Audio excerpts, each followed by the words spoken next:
I, I,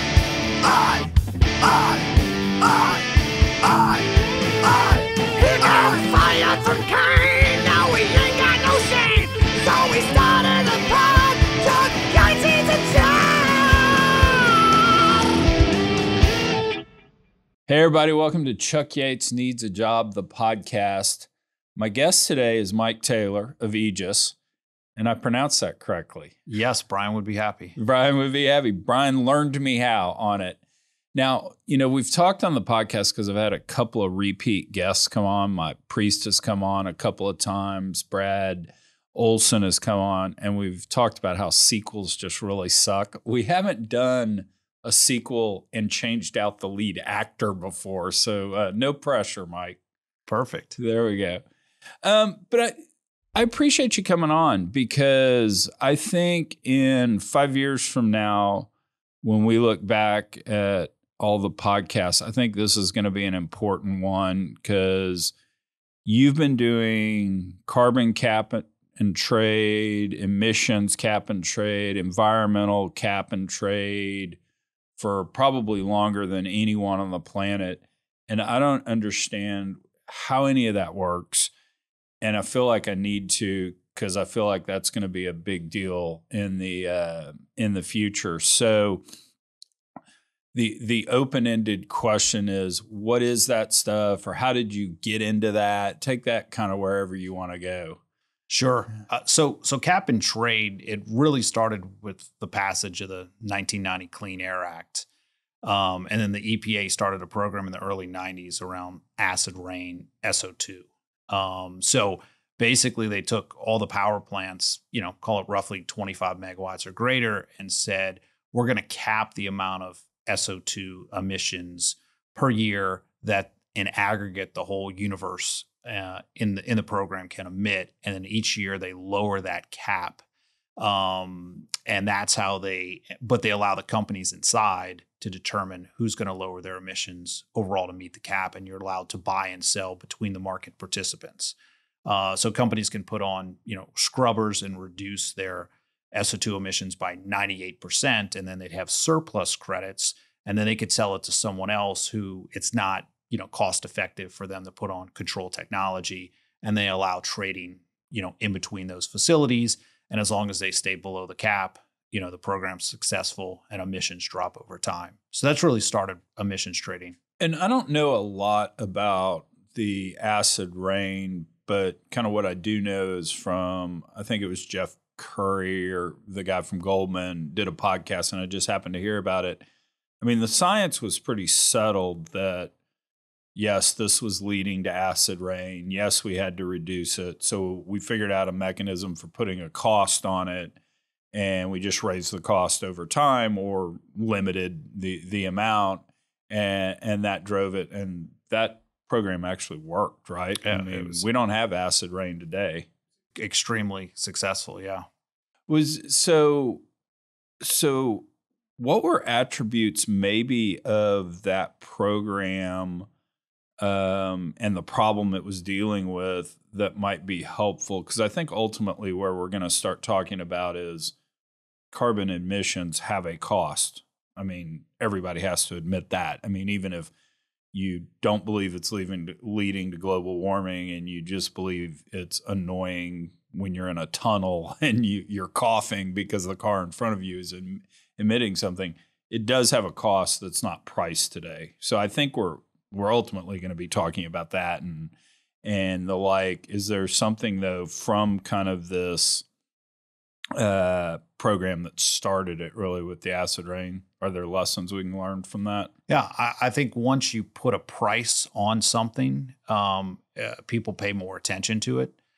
So companies, you take Microsoft, for example, they're now charging, business units internally when they travel for their CO2 emissions and say, you're going to pay for those CO2 emissions. So once you put a price on something and you can, measure the emissions, you can encourage people to start taking actions, especially, take California, for example. They created a carbon cap and trade program. First year was 2013. And anybody that emitted more than 25,000 tons, they were put in the cap and trade program. and prices started at $10 per ton in quarterly auctions and then increased by CPI plus 5% every year. So we've gone from, $13 a ton to the high we hit last year was $35 a ton. So, and each company was given a free allocation that ratcheted down each year. So once you assign a price, you start seeing companies and management say, hey, is there ways that we can reduce it?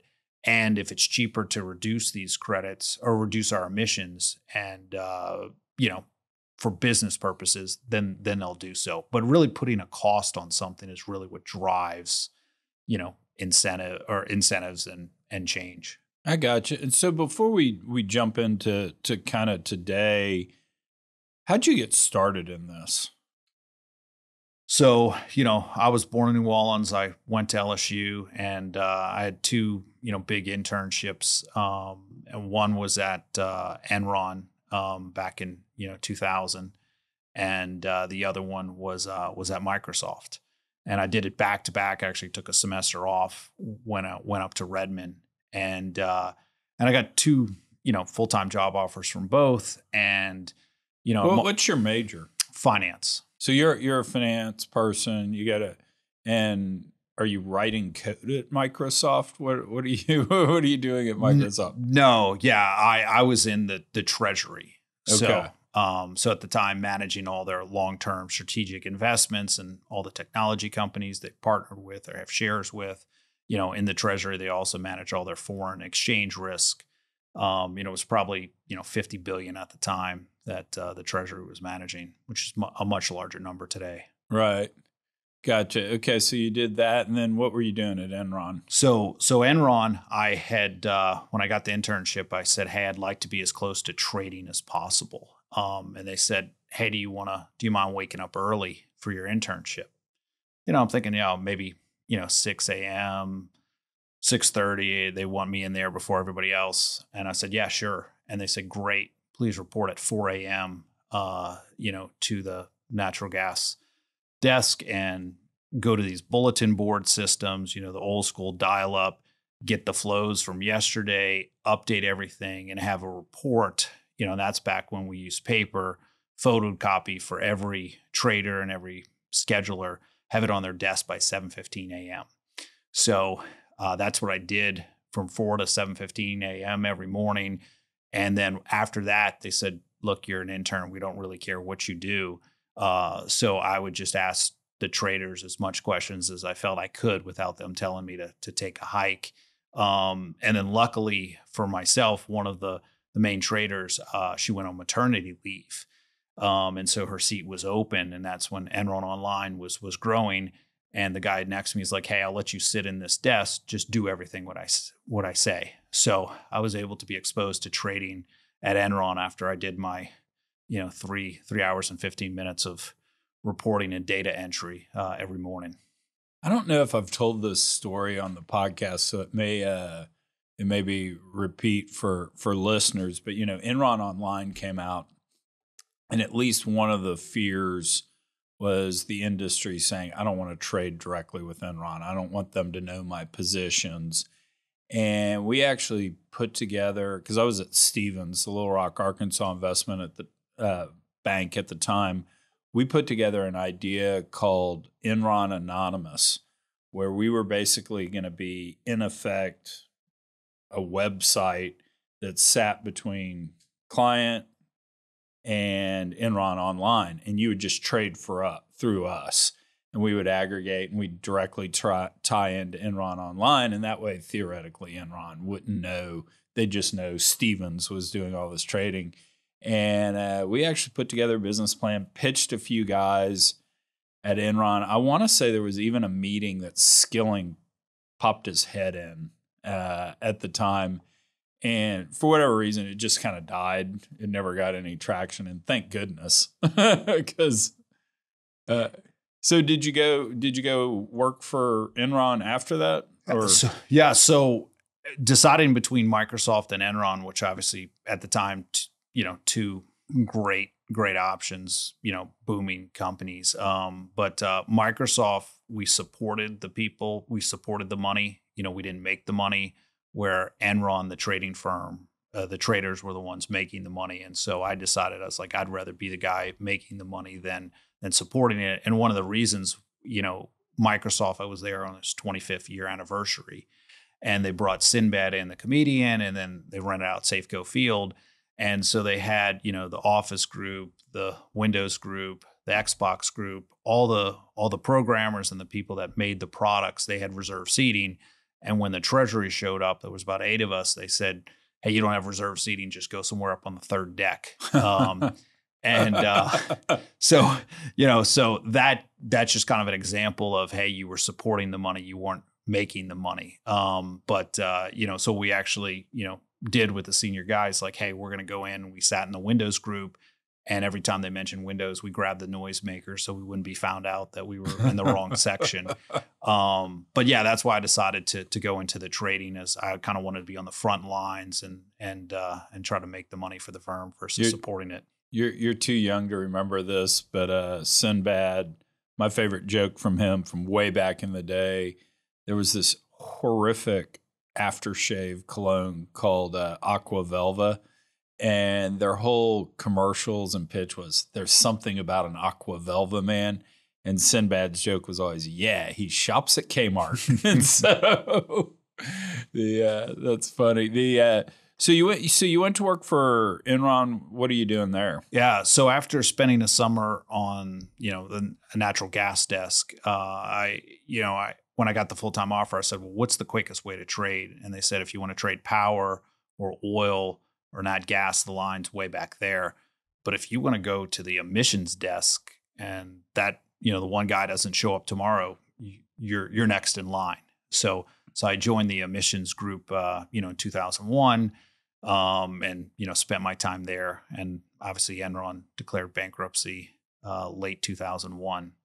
Yeah. My ex-wife was working at Enron at the time, and my office was at 1100 Louisiana on, I think, the 41st floor, and they were putting up that new Enron building literally a floor a week. I mean, it was just hightailing. In about June of 2001, the new building just stopped. And I was always like, what's going on with that? And Kim goes, yeah, I don't know, but they told us to go pencils down on deals because she was financing oil and gas deals. So she's like, yeah, they told us to go to pencils down. So we're over here playing board games every day, and should have known something was up. And I think probably the only reason, as the stock was falling, we didn't load up on the stock was it was so cumbersome at Kane Anderson to get approval to buy stock that, we didn't do it. So what was emissions trading back then? What were you even doing? Yeah. So emissions trading back then, there was the SO2 and NOx, so 2 pollutants that occur when you combust natural gas, coal, or oil, predominantly. And that was that cap and trade program that was administered by the EPA. So the Environmental Protection Agency created the rule, and majority of the states in the Northeast, Midwest, and South were in this trading programs. So Enron would buy and sell SO2 allowances and NOx allowances in those programs. Carbon trading didn't really exist in the U.S. at the time. Yeah, do those programs still exist today? Because I'm not even sure I'm familiar with them. They do, but they've had a few kind of name changes. So the acid rain SO2 allowance program still does exist. But the market is so oversupplied with allowances, they're literally worth less than $1 per allowance. And, the peak of that was like $1,630 back in, 2006. But because facilities did such a good job at reducing their emissions, the program really became irrelevant at the time. But they created a new program, same concept, called the Cross-State Air Pollution Rule, and they offset NOx both annually as well as an ozone season, which is May through September, which causes ozone when the temperatures are higher and you have NOx emissions. That's most likely to cause ozone in the air. So they have an ozone program, they have an annual NOx program, and they also have an annual, SO2 program.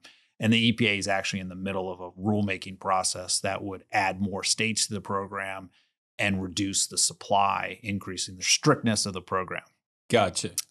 And prices have actually gone up, probably, a few 1,000% on NOx allowances this year after being a relatively sleepy market for years. But when you decrease the supply to a point, obviously the demand for power, stays similar. And as we've, more renewables being built have helped, but EPA continues that program.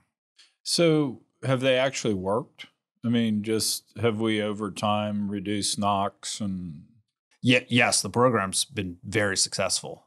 As we discussing, acid rain is no longer a problem because you reduced. And one of the reasons that it's worked so well in SO2 and NOx is you can put on large control equipment. So in SO2, it's called a scrubber, and it has anywhere from a 98 to 99% destruction efficiency of SO2. It may cost hundreds of millions of dollars, to build those, but you get the destruction of the pollutant. Same thing for NOx. It's called SCRs, getting 95 to 99% destruction of the pollutant. So it's been extremely successful. And, when we talk about carbon, the fact that technology doesn't really exist that you could put on a facility tomorrow commercially across all industries, that's why the price of carbon and reducing carbon is a much greater challenge than historically NOx and SO2. Oh, okay. Well, yeah, that makes a lot of sense. And I guess so. Let's fast forward today and let's talk carbon. So, if I'm pro carbon cap and trade to reduce global warming, what's kind of my story? What's my narrative there? And then I'll ask you the flip side of that after you've been for it. I'll ask you later what's the argument against it. So, we'll take, there's two main programs in the U.S. that are actively putting a price on carbon and trying to drive emissions. One is called the Regional Greenhouse Gas Initiative in the Northeast. It's currently 12 states. I say currently because, Pennsylvania and Virginia are trying to determine if they want to be in the program. When you have governors elected that are a different political party than the previous governor or state legislature, sometimes they argue whether they should be in the program because it's for power generation only. And for every ton of CO2 that your power plants emit in the program, they have to have one allowance to offset that. And it's an annual compliance. And they auction off the CO2 allowances, which the states get the funds, and then they choose how they get to allocate those funds. And theoretically, those funds are remediating somehow, planting trees or something. Yeah, okay. Energy efficiency programs, so various things that all should be reducing, CO2 or helping, climate change. Some people view that as it's just a tax. You're increasing the price of power, and you're just being passed on to the residents of the state. And so power prices are absolutely higher because CO2 is a cost that the power generation companies have to incur. But it helps incentivize renewable energy projects from the aspect of they're carbon free. So they don't have to pay that cost. They get to sell into a power market that's presumably a higher price because all the coal, oil, nat gas plants are all factoring in a price of CO2. And you have seen emissions, come down, over time. And that's the grid just getting cleaner, older facilities being retired, as well as renewables coming up and new nat gas replacing older coal plants. Yeah. And what's the other program? You said there were two going on? Yeah. So the other one is California. What California did is they started the program in 2013, and that was sector wide. So if you make cement, you're in the program. Power generation, if you're doing mining, oil and gas, where the RGGI states were just power. So there they put a tax on not a tax. They put a CO2 cost on various industries that emitted, any industry that really emitted over 25,000 tons a year. And they started in 2013. Most industries got a free allocation, which drops every year.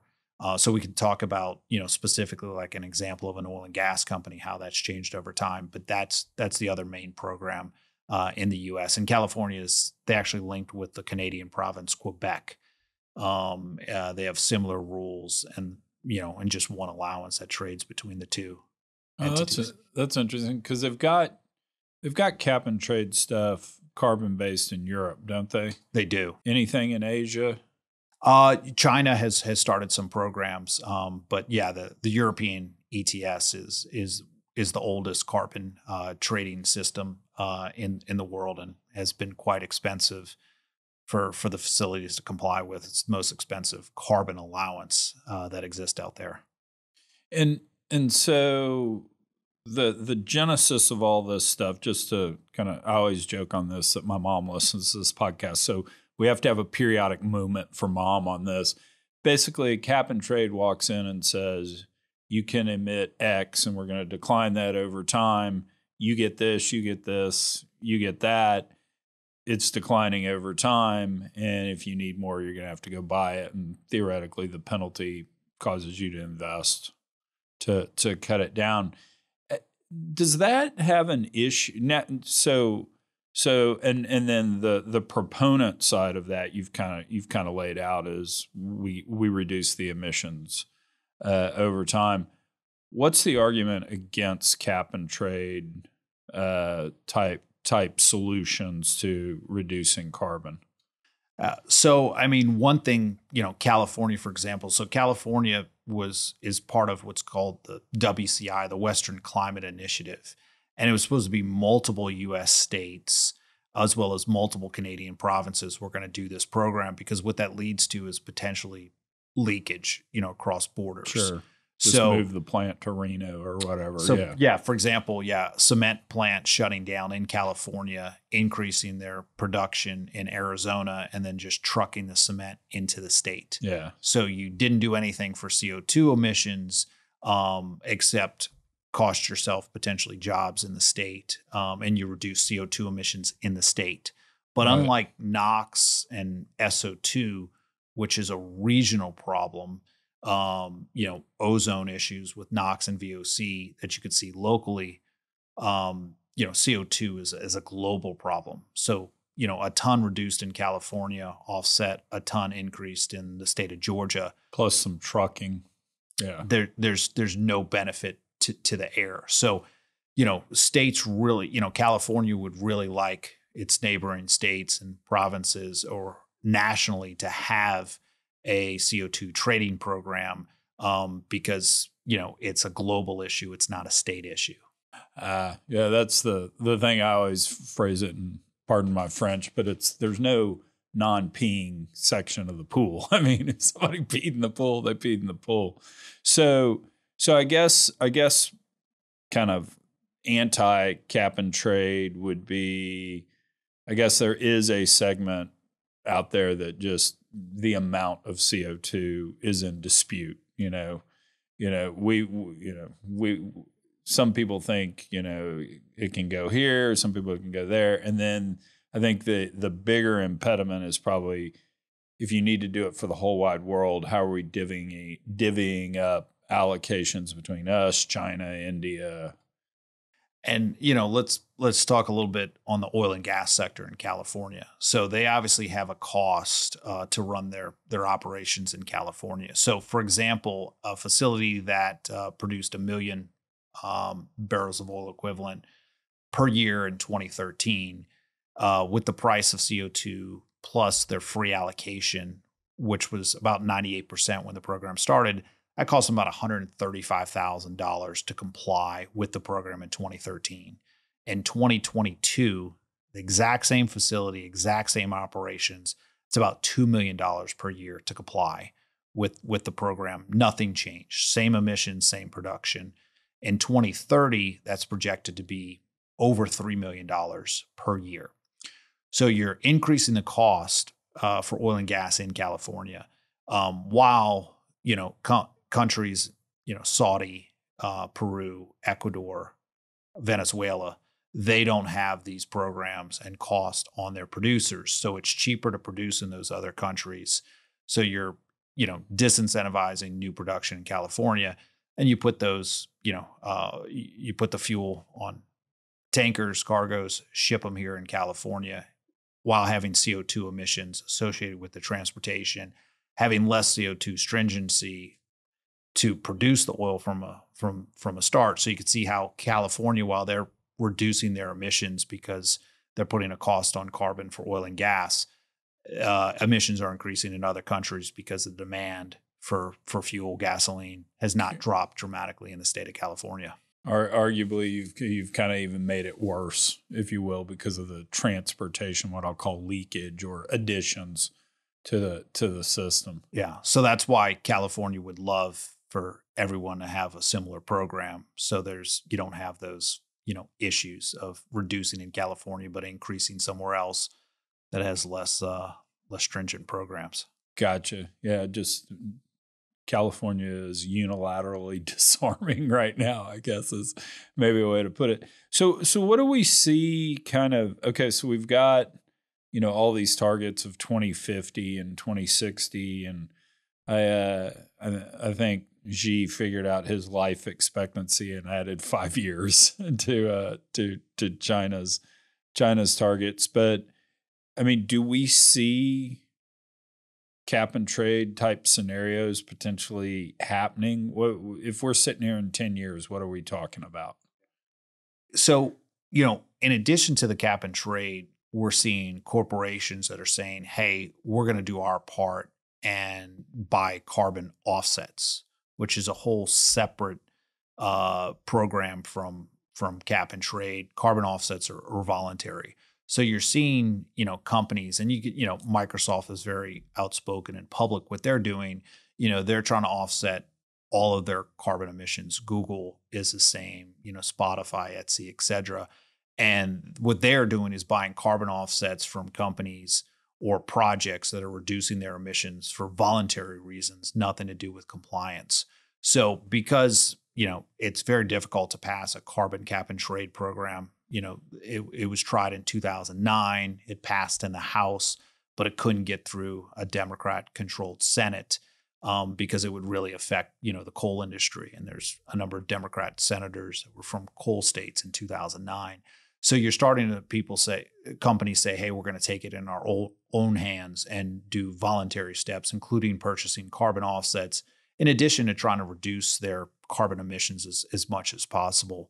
But I think to see meaningful changes, obviously Europe has led the way with their program, but getting countries like China, India, Brazil, and the US to have federal-wide cap and trade programs is really what it's going to take to see significant reductions, in those countries. But cap and trade programs do work when you put a price on it. Companies are going to find ways to reduce it. Technology gets better, incentives get better. And you're going to see reductions, but it's hard to do it when it's not at the federal level, of the countries. Yeah, that's always Charlie Munger's show me your incentives and I'll show you your behavior. So, the offset programs I find interesting. Is there a global certification of what an offset is, or do we kind of have an ad hoc set of committees that determine what an offset is? So you have what's, carbon registries, and they're non-for-profit. So we have, 3 main ones in the U.S. That have existed from 1999, I think, to 2007 was the last one. And what they invite is, organizations to produce a carbon methodology that says, if we do this activity, we should generate this amount of carbon offsets. And that activity should be additional. So it should not be business as usual. And then the carbon registries say, yes, we approve it. We're open for business. Any company that shows up, registers a project with us, hires a third-party verifier that's approved by the carbon registry.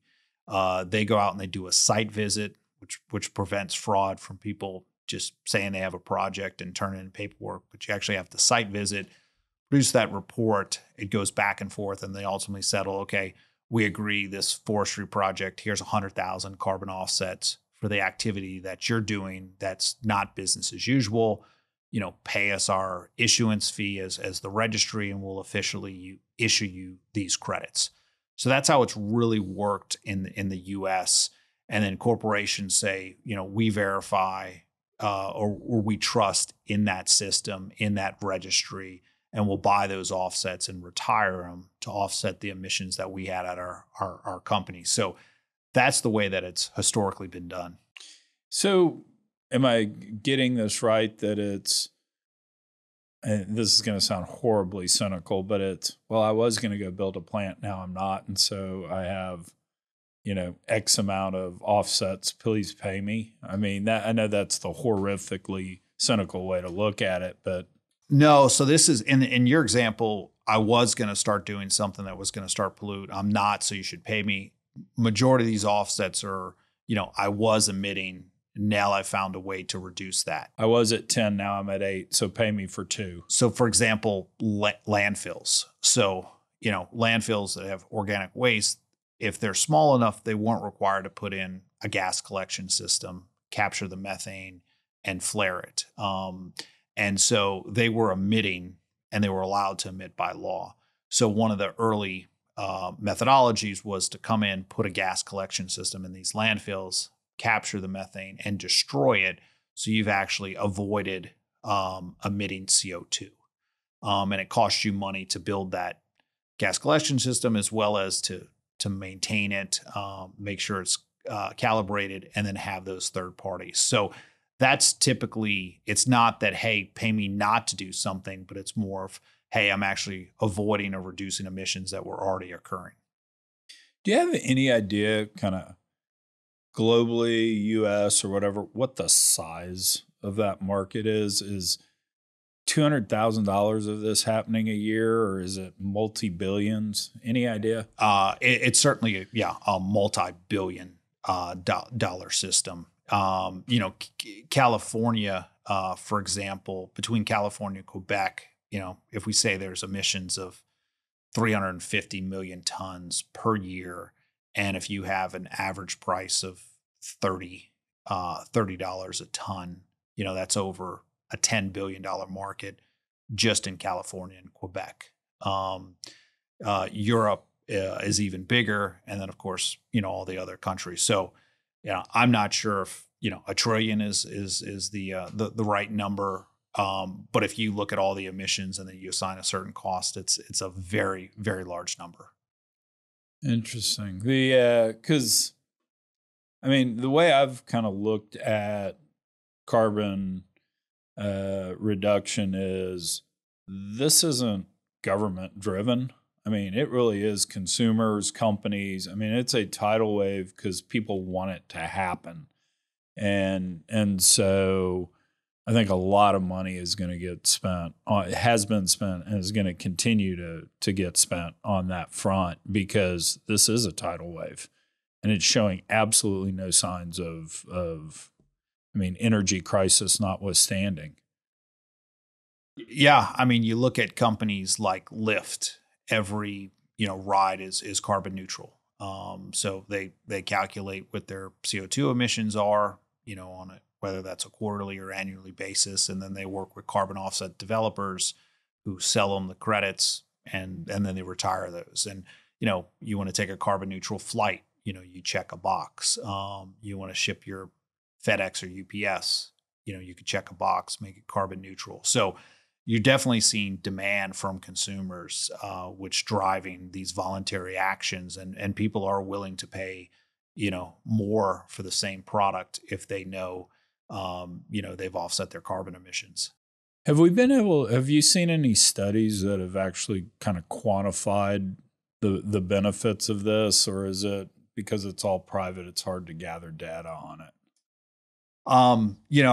There's definitely been a number of studies done, but I don't have any good examples for you. Yeah, no, that makes sense. So at Aegis, what do you guys do in this space? So, let's take a California oil and gas entity. With their production, their emissions over 25,000 tons, they're in this mandatory program and they have to comply.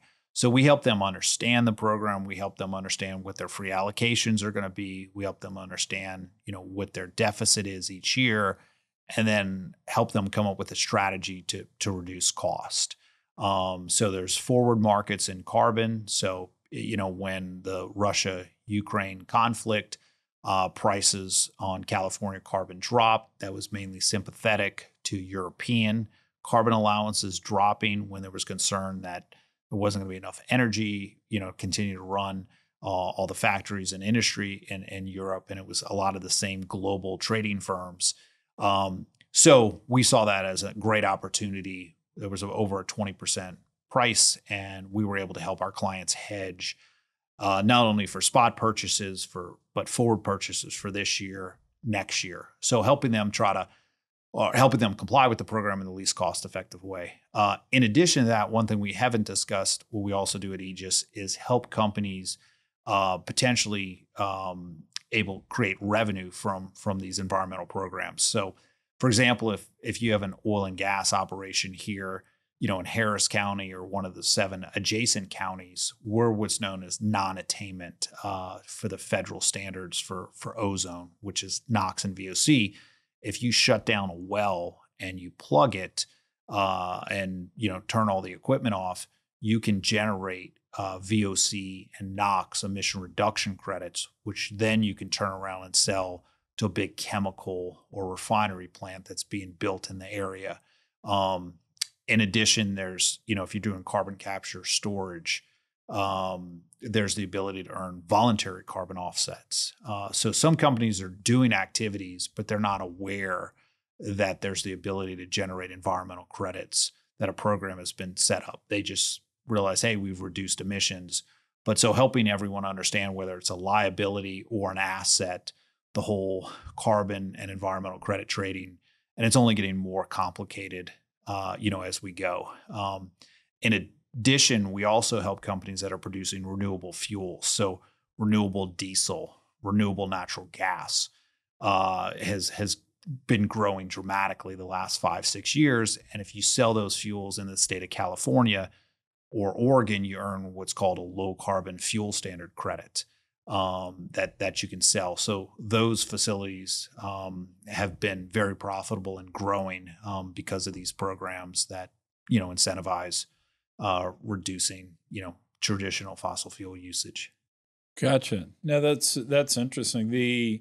Is there any sort of magnitude of dollars associated with this? If I do X, Y, and Z, can I add $10,000 a year of revenue? Can I add millions of dollars? Do you have any, even if it's just an example of a project? Because you could name a number right now, and I would be shocked by that number, no matter what the number is right now.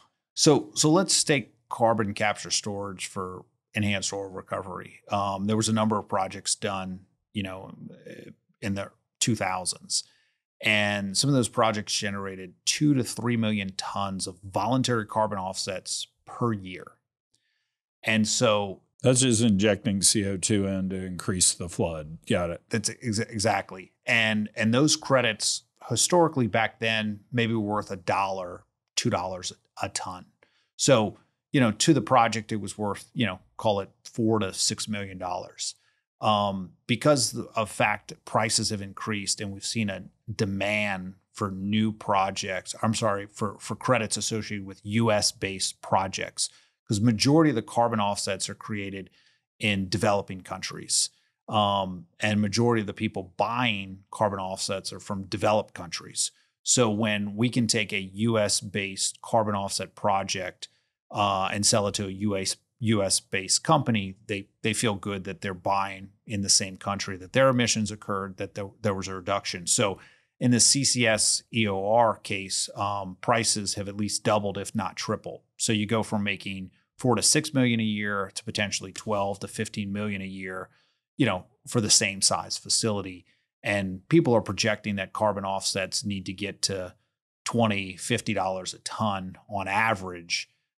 We have carbon offsets trading significantly higher than that, but that's what it's going to take to really drive down carbon emissions. So you can imagine that entity that was earning $2 a ton, 5, 6, 10 years from now, they might be earning 20 or 30. So the magnitude can get pretty high, pretty significantly, depending on the price of carbon offsets. And right now, with the system that we're talking about, it's voluntary. So prices going up are board of directors telling companies we're going from X to Y. Is that basically right? Since there's not a governmental hammer, if you will. Yes, and what you see once companies go 100% carbon neutral and they make a press release and they buy all their emissions for call it calendar year 2021.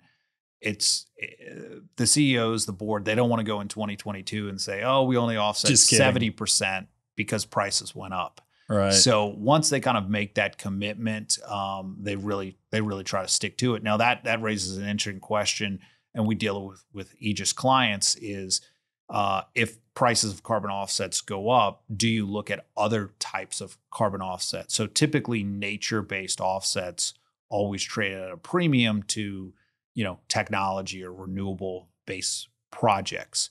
So if prices double, do you change what type of carbon offsets that you're buying because of budgetary reasons, or do you continue to buy the same and you just double your budget from the previous year? So that's a discussion that a lot of companies in the U.S. Have had to have after the big run up in 2021. So what are some examples of nature-based carbon reduction? I mean, obviously, plant the tree. Yeah. So forestry projects. So less of planting the tree, but taking an existing forest and changing the way that you manage that forestry. It's called improved forestry management.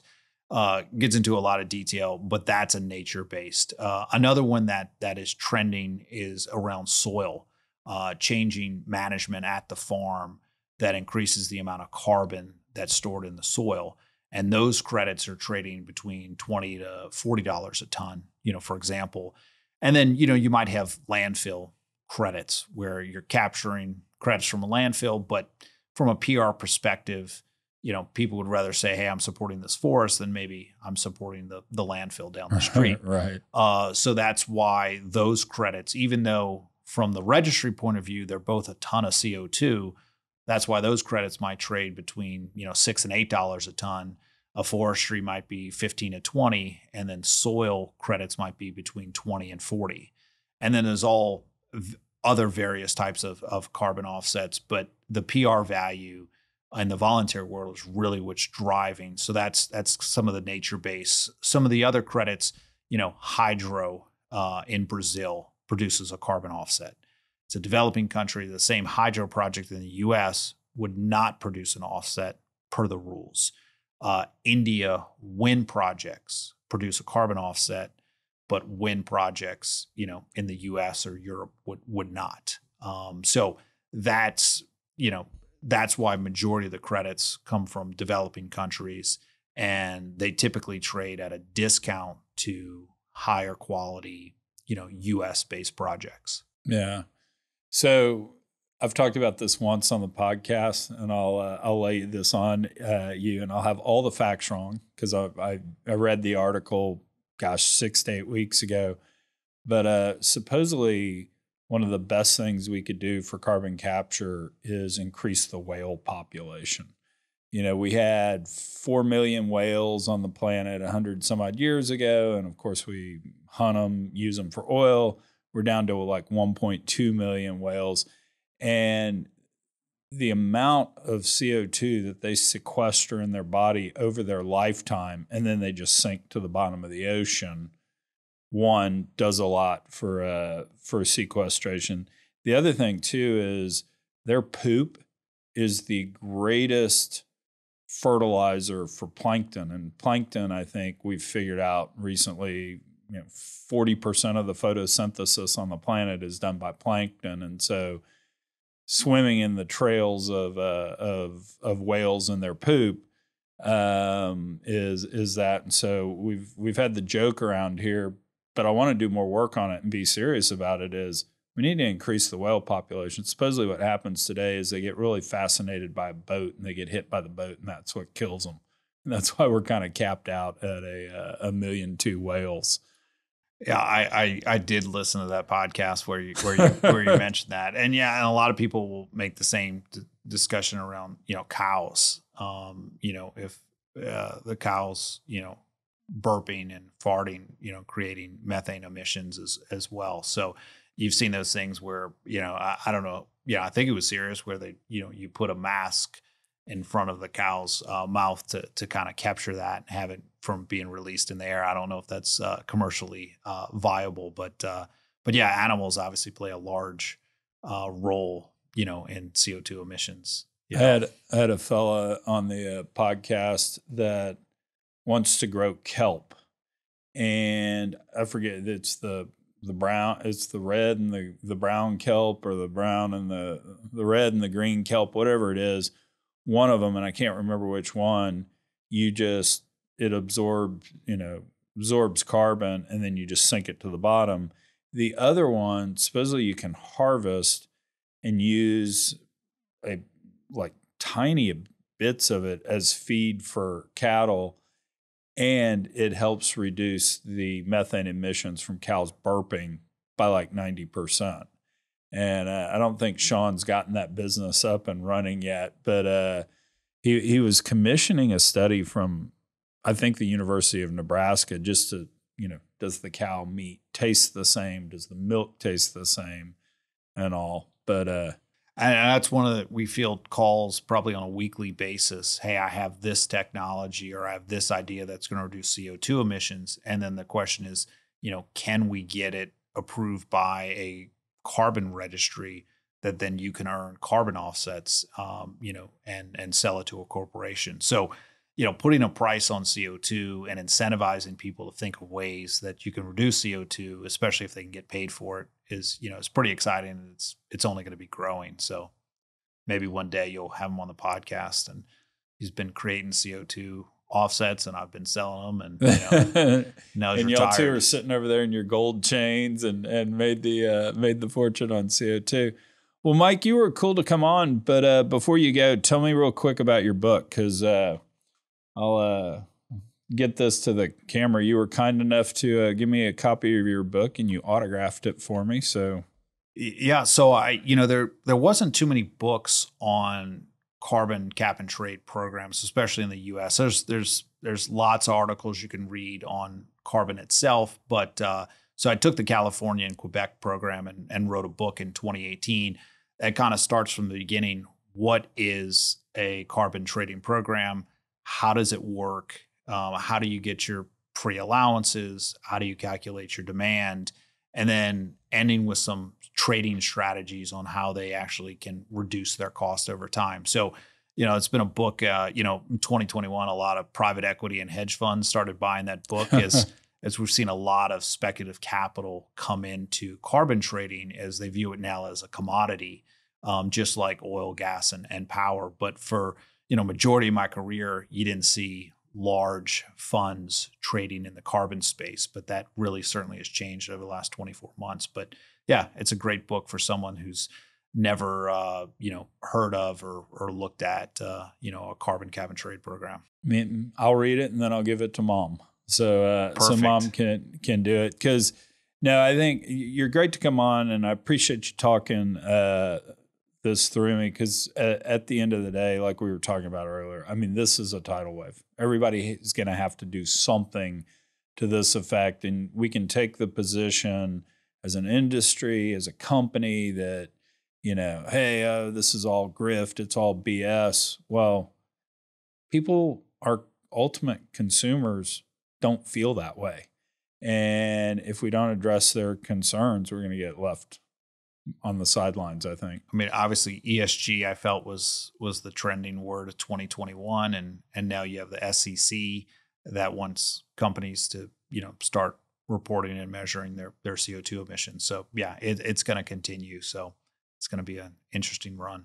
Well, thanks for coming on, Mike, and be sure to tell Brian I said hi. Will do. Thanks for having me, Chuck. Sure.